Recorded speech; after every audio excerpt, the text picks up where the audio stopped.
There's a possible bus accident at the 3070 interchange. Arkansas State Police did receive a phone call of a bus crash. They just start flipping. The cuts, the wounds, the kids bleeding. He saw so much. The number, in fact, of the injured has been updated to 45. Most of them are children. We've got survival plot and med plot en route. One fatality on board the bus.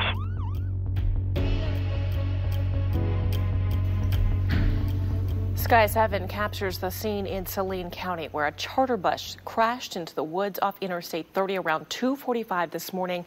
An all-star youth football team from Memphis on board. One child is dead and 45 other passengers injured. Good evening. I'm Erin Hawley in our Little Rock studio.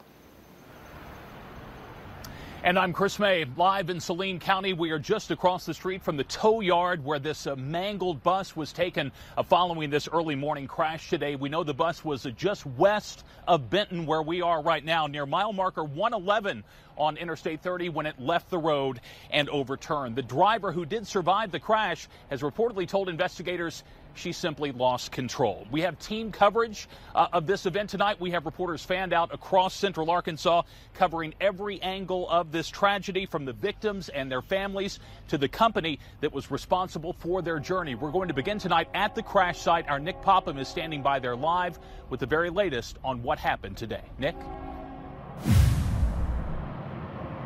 Yeah, Chris, as the sun sets, you can actually still see parts of the crash, of just how it all took place. Just over my left shoulder here, you can actually see the tracks of the bus as it made its way down off exit 111 on I-30 eastbound, hit this drainage area, and then began to roll into this cleared area. The reason why it's cleared is because crews were working all morning to clear this area to make sure that they had enough room to take that bus out of this ditch area just off exit 111. Now, this all happened at about 2:40 this morning. And as you mentioned, Chris, according to a statement taken by Arkansas State Police, the driver claims she had lost control of the bus, causing it to roll into this ditch in between exit 111 and I-30 eastbound. Now, the first member of law enforcement on scene was a deputy with the Saline County Sheriff's Office who said he saw kids lying all around the bus and was told there were more kids trapped inside. Now, law enforcement was able to get all the kids out, and everybody was taken to several local hospitals around Saline County as well as in Little Rock. Through the Freedom of Information Act, we were able to obtain the initial call made to 911, and it's here that you can get a sense of just how frantic the scene was this morning. Okay, what happened? We're on a bus coming back. A bus just crashed? Yes. Alrighty. How many people are hurt? We have kids everywhere. We have a lot of kids. Just really tragic to hear those words. And all it took about 9 hours for crews to clear this area and get the bus back out of the ditch, where it is now in that lot where you are right now, Chris. Reporting live off I-30 eastbound. We'll send it back to you.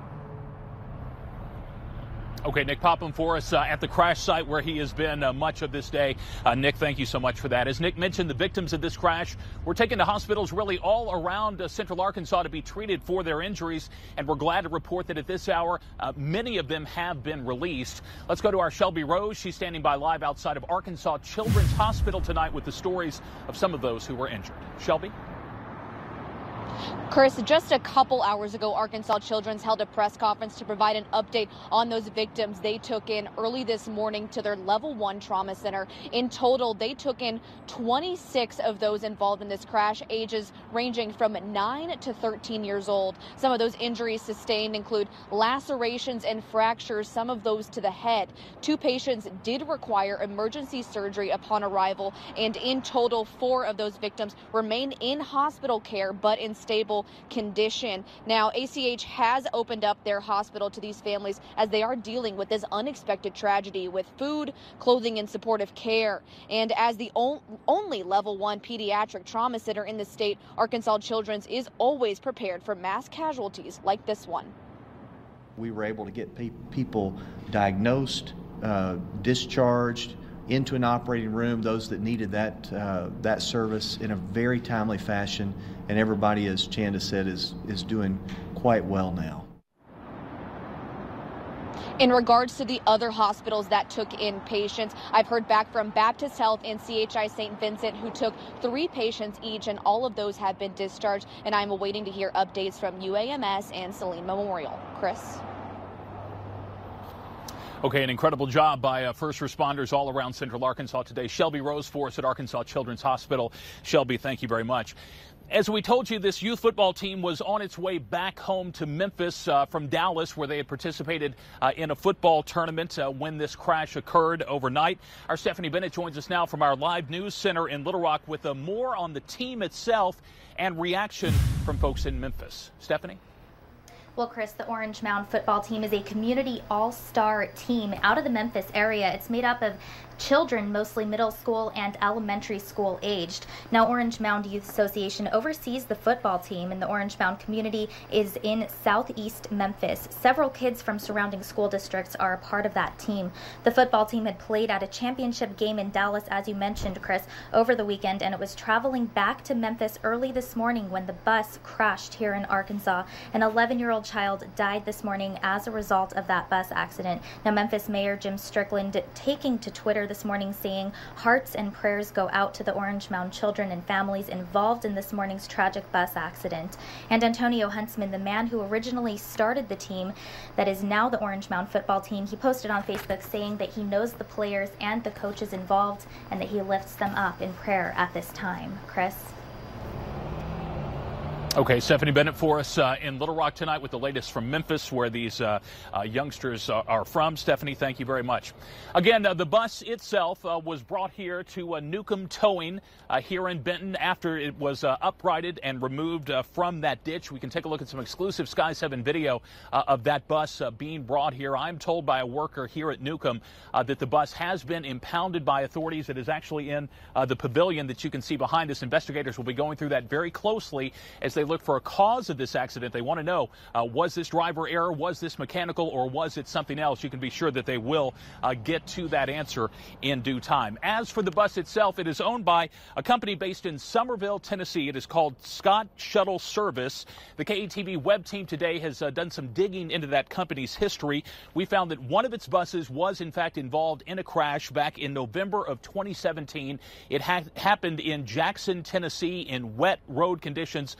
Fortunately, no one was injured in that accident. We also found that the company has been fined twice, once in 2015 and then once again in July of this year. The earlier fine was for violating a rule on inspections. The second fine involved the company allowing someone with a suspended, revoked, or canceled driver's license to actually drive. Those fines, by the way, came in at just under $3,500 each, and you can read much more about that at KATV.com. Now let's go back to our studios in Little Rock for more coverage on today's wreck. Aaron has more on the impact of this crash. Aaron? Okay, Chris May in the field for us this evening. Chris, thanks. Tonight, we are hearing from one of the football players on that bus. Our Maureen Glisovic joins us with this exclusive. Maureen. Well, this third grader is thankful to be alive and was glad to see his mother when she showed up at the hospital. Audra Johnson was sleeping when she got the call that her son Tyrese had been involved in a bus crash. Rushing from Memphis to Saline County, she was relieved when a nurse said Tyrese was alive. Tyrese's ear and shoulder will now need further medical attention, but he was released from the hospital sometime before 9 this morning. Tyrese was obviously shaken from the incident, telling KTV he was just resting his eyes when the bus crashed. His mother adding that she now fears he'll have nightmares from what he witnessed. When you start flipping, I had got thrown to the other side of the bus. He's like, Mama, some of the kids were actually in the bin where the luggage go. So and he was telling me how the police had to cut a hole in the bus to pull the kids out to free the kids, and how one of his friends, he just saw some, and the things he was telling me, he saw some terrible things, and I think he's gonna be having some nightmares. This third grader's uncle was also on the bus. He's still in Little Rock Hospital and is expected to undergo surgery. Coming up at 6, why this mother told me she had a bad feeling about this trip from the beginning. Aaron. Okay, Maureen, thanks. If you're just joining us, let's recap what we know. A charter bus carrying a youth football team overturned just before 3 a.m. on Interstate 30. That team was traveling home to Memphis after playing in a championship game in Dallas over the weekend. We know one child has died. 45 other passengers, including children and chaperones, are injured. The school Seed Foundation and Shelby County Schools are joining together to collect funds for the families impacted in today's crash. If you would like to donate to the Family Support Fund, you can find a link on our website, KATV.com. In other news tonight, the Arkansas Department of Health says the number of cases in the state's hepatitis A outbreak have risen to over 210 cases since the outbreak began here in January. Our Matt Marchand has been taking a closer look at the cause of all this, plus the hidden epidemic lurking in the background. He's here now with a preview of the story you'll see here only on Channel 7. Hey, Aaron, the hepatitis A outbreak nationwide, it's coincided with the outbreak of opioid abuse and the sharing of needles. Well, here in Arkansas, the spread is more tied to intravenous use of methamphetamine. Most of the cases of Hep A in Arkansas have been concentrated in the northeast portion of the state. And according to the Department of Health, nearly 1 in 3 testing positive for Hep A are also testing positive for Hep C. Hepatitis C, a much more severe form of the liver-affecting virus, and the disease is likely more widespread across Arkansas because of its chronic nature. Hepatitis C has been described by, Newsweek and Time magazine as the hidden epidemic. Roughly 2% of Americans have hepatitis C and may not know it. So in Arkansas, 2% of 6 million people, or 3 million people is quite a few, 60,000 people. Tonight at 10, we delve deeper into why the spread of hepatitis A and C is so hard to combat here and the additional steps the state is taking to get a better handle on this ongoing outbreak. Aaron. We're looking forward to that story tonight. Matt, thanks. Well, in less than an hour, Saline County's Christmas parade is set to begin. We go live to our Ned Permy for a hometown country Christmas when Channel 7 News returns. Channel 7 News at 5, brought to you by Everett Buick GMC. Skycams, sponsored by Middleton Heat and Air. From the weather team with the most experience, this is Channel 7 meteorologist Todd Yacobian. It is winter-like. Well, it is winter, meteorological winter at least. It is colder. Have you noticed that chill in the air? It is here, and it is here to stay, and moisture may get involved. More on that in just a little bit. But 45 degrees, northwest winds at about 10 miles per hour. And it's giving that wind chill temperature that's down into the 30s right now. And we're going to be into the 30s. When you wake up tomorrow morning, make sure you have the coats ready, the jackets ready. Readings are going to be below freezing for much of the state. Cold sunshine throughout the morning. And tomorrow afternoon, we're going to halt the temperatures right at 44 degrees to 45 degrees right in there. And then dropping off dramatically, I think, when the sun sets tomorrow night. So that's setting the stage. This cold air is in place, and that's setting the stage for some weekend moisture, especially Friday and Saturday. Now, Friday, I think it's just going to be a cold rain for most of us on Friday. Saturday is a different story, especially northern Arkansas. Can't stress that enough. Details are yet to be ironed out, but I really think there's going to be freezing rain, and this is going to be an Arkansas slushy. Freezing rain, sleet, and then a transition to snow before ending. Mainly northern Arkansas. Could it get into central Arkansas? It is possible, but we're too far out to gauge where that southern extent is going to be, and it's too far out in advance to find out exactly how far south and how much we're going to be expecting. But right now we are very clear on the fact that cold air and high pressure has returned across the state with northwesterly winds and a few high clouds from here and there, but generally mostly clear skies throughout much of the state. In southern Arkansas, seeing just a few clouds, but that's not going to hamper temperatures from dropping tonight as dry conditions are in charge of our weather. Temperatures are coming, or the cold air is coming from the northwest, and that's driving temperatures down the 20s towards our northwest, and that warm air is getting shoved into the Gulf of Mexico. Readings around the state. Coldest already down to 32 degrees in Fayetteville and in Harrison. Rainfall with this next system. Again, a cold rain initially. I think Friday's just going to be a cold, miserable rain. The highest amount should be across central and southern Arkansas, 1 to 2, maybe 3 inches of rainfall. And look how much it lessens up towards the north. And then the GFS computer model showing basically the same thing. That was the European. This is the GFS with 2, 3, 4 inches of rainfall possible across southern Arkansas. So you get the picture. It's the south that's going to get the heaviest amounts of rainfall. But if it snows, it's going to be northern Arkansas. 30 degrees for tonight. We're looking at mostly clear skies. Outlying areas could actually drop into the 20s. 44 degrees and mostly sunny tomorrow. Southwest breeze around 5 to 10 miles per hour. And here's that 7-day forecast. 50 degrees, just a touch milder on Wednesday, and then the new front comes in on Thursday, 46 degrees, small chance for showers. A cold rain Friday, and then look at Saturday, only 38 degrees, above freezing. But if we get that transition, it'll be on Saturday, and again, northern Arkansas probably will be under winter weather advisories. It's that time of the year. Chief Meteorologist Ned Permy lighting up town squares all over the state, and he joined us right now live from Saline County. Hey, Ned. Hey, Todd, we are in Benton, Saline County. We're on Market Street right now. Two big things going on here in about an hour or so. 6 o'clock starting way down on Market Street. The annual Christmas Parade, Saline County Christmas Parade. It's been going on for 65 years. I think I've been here for every one of them.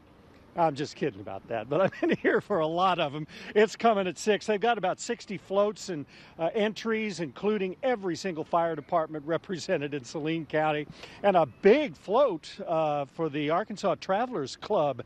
They'll have that here, and then it's going to be culminating. We are going to be lighting up this historic courthouse. We've been doing it for every year for so many years. We're going to be flipping that candy cane switch right there, and this beautiful courthouse circa 1901 will be lit up for the holidays, as always. So join us from Saline County and Benton at 6 o'clock, and we'll see you there for this.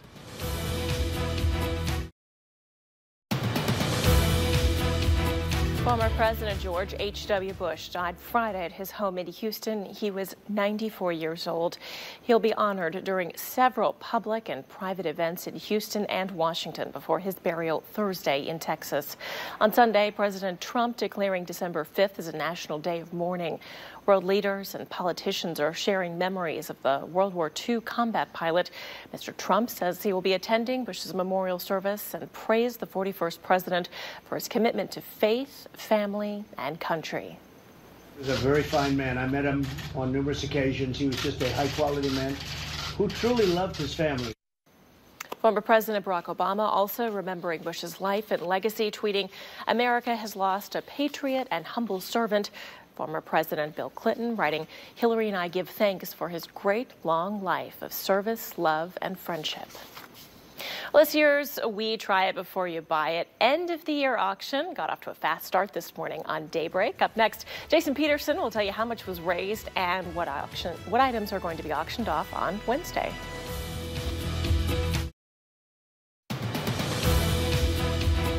All year long, we test products here on Channel 7 News at 5 o'clock, so you can see if they work without buying them. All those products pile up, so at the end of the year, we auction them off to raise money for a good cause. Jason Peterson joining us to tell us more about this cause. Yeah, Aaron, if you haven't visited an angel tree inside Park Plaza or McCain Mall or the outlets of Little Rock or several Central Arkansas Walmart stores, you still have time to do so, and please, do so. Adopt an angel. The parents of all the kids on those trees have been determined by the Salvation Army to truly be in need. But every year, there are angels who do not get adopted. The Salvation Army steps up and steps in and buys gifts for those children, but that takes money, and that is where our We Try It Before You Buy It products come in. This Wednesday, all of the products you see here will be auctioned off on Daybreak. This morning, we kicked off this year's auction, and after only one day, we're already closing in on $500 raised. We'll auction off these items Wednesday morning and then more items next Monday and Wednesday on Daybreak. Some of the products we tested worked well, some were frankly worthless, but they all have value when we can change them into money that will help spread Christmas cheer across Central Arkansas. So tune in Wednesday morning on Daybreak and help out this worthy cause. What have been the top picks so far? This morning, you know, most of the items went from $75 to $85. We had a real great response, and I'm hoping for the same with some of these items. The Rehitza, the Nutri-Slicer, the Lint Lizard. Woo! That's fantastic. Good bunch of products. And it all goes to a great cause. Sure Jason, does. thanks. Well, the price of crude oil was up $2.55, ending the day at $53.15 a barrel. And here's a look at the day on Wall Street. We'll be right back.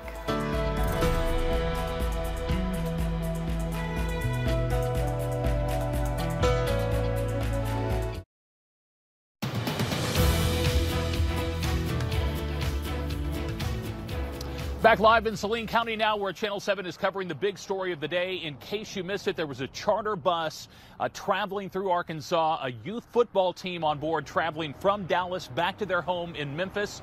It was traveling just west of Benton today around 2:45 this morning on Interstate 30 when it left the road and overturned. We know one child has been killed and 45 others on board that bus. Children and adults alike have been treated for injuries throughout the day at hospitals around central Arkansas. Our team is fanned out. We're covering this story. We'll have the very latest for you on KATV.com and also coming up on Channel 7 News at 6. We'll see you then. Aaron? We'll see you and our team again at 6. Chris, thanks.